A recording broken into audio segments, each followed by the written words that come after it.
Hello everyone, welcome to another episode of Mind Your Language Commentaries. Now I'll be covering Come Back All Is Forgiven, episode 6 of season 1 of Mind Your Language. Oh.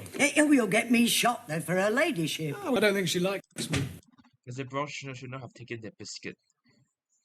I mean, it might cost Gladys her job, but maybe he was hungry?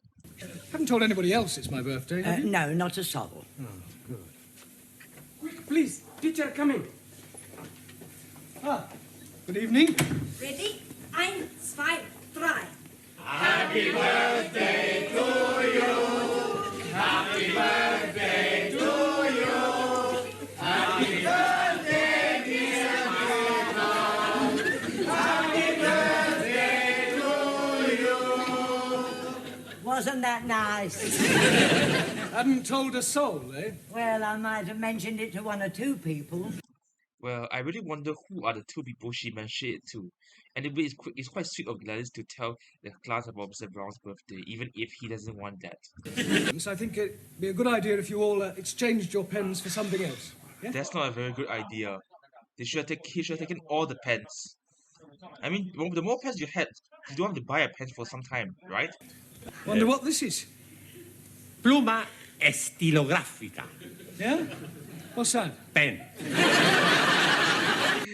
Guan really tried to trick Mr. Brown into taking his pen. It's a salami, much garlic, very strong. Yeah, I can smell that.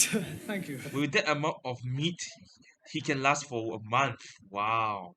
Oh. Yeah. Very nice. Holly. Holly? Huh? Holly. Oh, holy. Worn by Guy. Guy? What, a holy monk? No, Guy. Ah, holy cow. Oh, I do know that. Either Jamila is telling Mr. Brown that he's like a god, or is he calling him a cow? Or holy cow? I don't know. Quiet, quiet. Is this their first kiss? Eau de toilette. Toilet water. You put it on your face. You are putting water from the toilet on your face? No, Ali, it's not that kind of toilet. Jolly good. Wow. I think other toilet is like something like a perfume. You put it in your face. You put it in your face in a toilet, so it's probably some form of perfume. I don't know. May the spirit of universal brotherhood descend upon you. Well, I'm sure it will. Book to read every day. Oh, I hope it's a good read. The best. Thoughts of Chairman Mao. Very lifting. Personally autographed. By Mao? By me. Suli is probably trying to get Mr. Brown into socialism, which is not going to happen because he's probably not going to read that book. Two fate? Si, senor. One right feet, one left feet. One doesn't understand what fate means, so he thinks that it means feet. But one left fate, one right fate, that doesn't make any sense, does it? Feet. Si, senor. One right feet, one left feet. Guan almost lost his balance by trying to put his left foot on Giovanni's desk. Imbecille. Yo imbecille? Imbecille tu, italiano idiota. Imbecile tu, Italian idiota. I think he means that you are an imbecile, you Italian idiot. Hey, maybe she's going to get you a birthday present. Yes, and maybe the Pope's getting married. He is? I never read that. No, it was a joke. Look, I'll be as quick as I can. Meanwhile, if you'll all... I think he meant that if Miss Courtney is giving Mr. Brown a present, that means the Pope's getting married. Now, I don't think the Pope can get married. So in this case, it means that Miss Courtney is probably not going to give Mr. Brown a present. Giovanni, would you take charge of the class while I'm away? Sure. The first time Giovanni takes charge of the class. All I can say is, in India, you'd be sacred. Burn!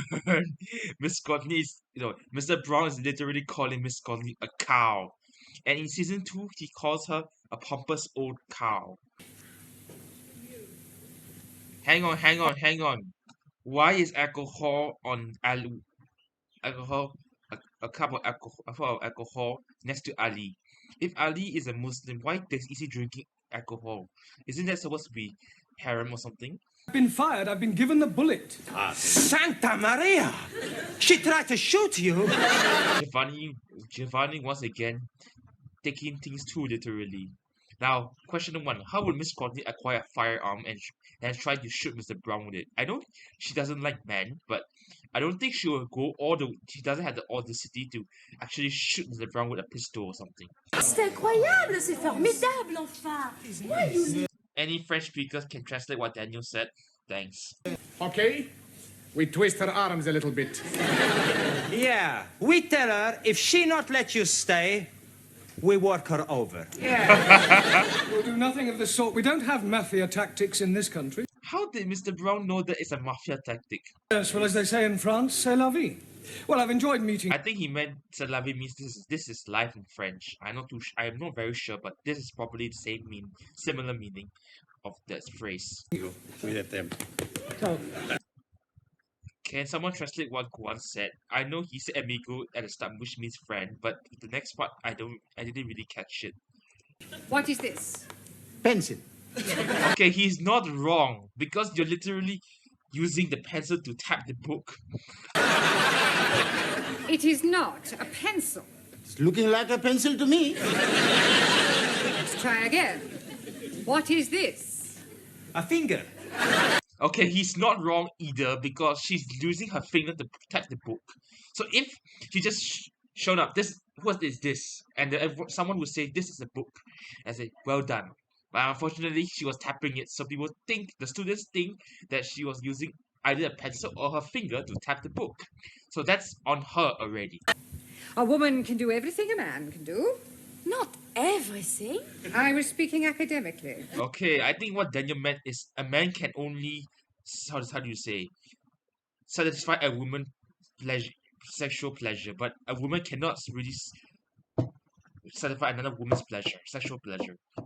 I don't know why I'm even saying this, but at that time, LGBTQ is not really that well known, so if this was set in modern day, I think it will get cancelled real quick. Just like what I said for the previous episodes. Don't talk. Sit still. I'll be back immediately. Oh, blimey. What a funny woman we are having. Yeah, then Miss Hardiker acted a little too masculine, but yeah. I think I go home. I go home too. Nein! What is use of going home? You cannot learn the English at home. Anna has a point, you know. I mean, how are you going to learn English? Even if you learn English from the book, you wouldn't understand certain things, and that will hinder your learning. Also, how is there a way for any of these guys to contact Mr. Brown and have them private tutor them? It's not really that possible because I don't think any of them has his address yet. And how you make new teacher go? Very easy. Okay, that's murder, and that's so unhinged. I mean, will killing someone solve a problem? No, it actually aggravates it and makes it worse. So don't do it, Reggie. That's a very bad idea. That's no good. We get blood all over the class. Much better we push her out of the window. Okay, that's still unhinged too. Firstly, aren't you all in the second or third? Wait, aren't you all in the third or the fourth floor? And even if you do that, there's still a chance that she may survive the fall, which means that you all will be prosecuted in court. What can we do? There is nothing we can do. Daniel literally foreshadowed the "there's nothing we can do" meme, the Napoleon meme. There's a song that plays after that. I did cover a meme on that before, but it's very short. Hey, I've got an idea. What idea? We have a strike. Yeah! Let's all have the strike. What is this strike? Max literally following Giovanni's idea and following his lead. Does this mean you're going to be fighting? No. A strike, like the big onions. What onions? The trade onions. Giovanni meant the trade unions, which is, a group of workers protesting for more rights for their workers. I think they still exist today, but it's more prominent in the 20th century. What we are needing is to be revolting. and that's fighting. And I am thinking you're already revolting. Asking for a kick up the Hey, come on, Silencio, huh? Let's not quarrel amongst ourselves. He's got a point. In these times of crisis, the class has to unite regardless of their differences so that they can get Mr. Brown back and kick out Miss Hardaker. I know.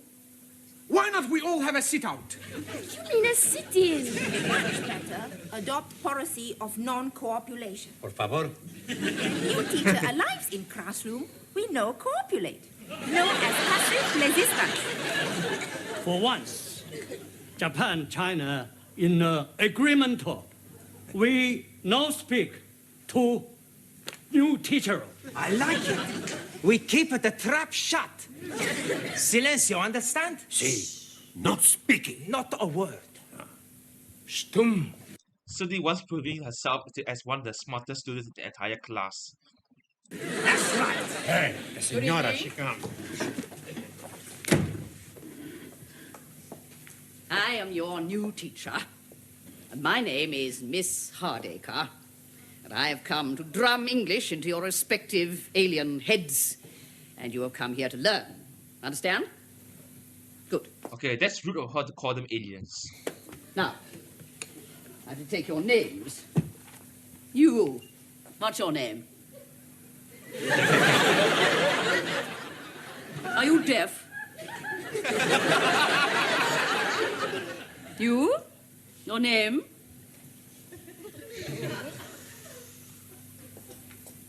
You.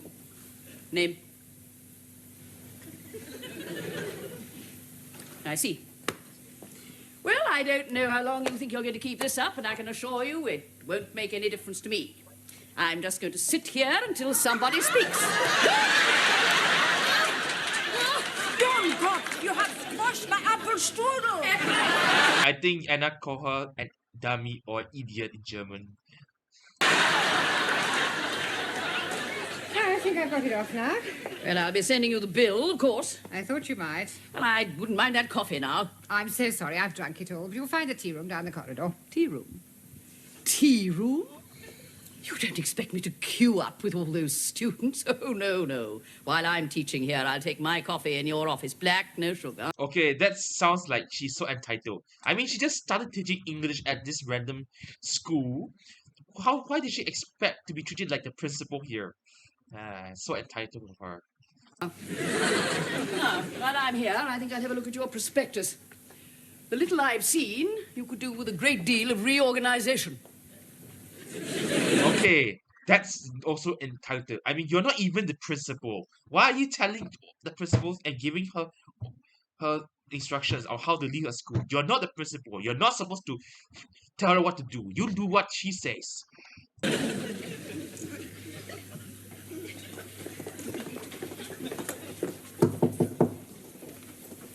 Who is it?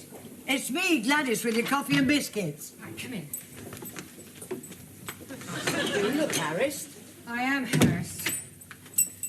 I suppose it's that new teacher, isn't it? Yes. The foreign students haven't spoken a word since Mr. Brown left, with the result that Miss Hardaker is spending her time reorganising the entire school. She's already reduced 2 of the other teachers to tears, and she's caused the caretaker to hand in his notice. Okay, first off, it's either Miss Hardaker is so mean that her colleagues hate her, and they started breaking down, and even Sid wants to resign. Wow, if you make someone as a nice person like Sid resign, you are so effed up, Miss Hardaker. Imagine if she had a whole episode or several episodes surrounding her. It would be interesting to see her personality more. But judging for her, I can safely say she's similar to Miss Courtney, but she's more extreme.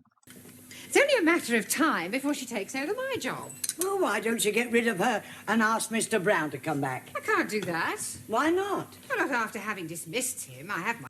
Oh, she's gonna have... We miss you. Mind you, if he asked if he could come back, I'd be only too happy to accept. Ask to come back. But we miss you. Look, when I got your message to call here, I thought it was for something serious. But we are serious. Yes. If you ask Miss Courtney, she's gonna have you back. Yes. No, I'm sorry, it's out of the question. If she wants me back, she'll have to ask me. Now, if that's all there is, I'll say goodbye. Oh, Mr. Brown. Hey, Mr. Brown! Oh, I was just seeing something. I was just going to look in on your old class. I love how Gladys and Giovanni nudged Miss Courtney and Mr. Brown respectively to get them to talk things out real quick. I was wondering... Sorry. After you. No, after you. Well, I was just wondering whether you'd consider coming back. I was just going to ask you if there was any chance of coming back. That's settled then. I thought you preferred women teachers. I do. But Miss Hardacre was more masculine than most men I've met. Well, do you want your job back or don't you? Oh, yes. Good, you've got it. We win! Mr. Brownies are coming back! Hello. We're back again. Well, if you'll all sit down, we've got rather a lot of catching up to do, I'm afraid. Excuse, please. Before we are doing that, we are all changing your birthday pens and buying you other gifts from Arabs. The Camden Arabs, you mean? Oh, yes, indeed. Here you are. Oh, thank you. A wallet. Hey, a wallet? I've got a wallet. Hey, I got the wallet too. Wait, how come the four of them changed their pens for wallets? I mean, there are other gifts in the store, right? Couldn't they just pick something else? Wow. Anyways, thank you for watching this episode of My Young Language Commentaries. I'll see you all real soon. Ciao!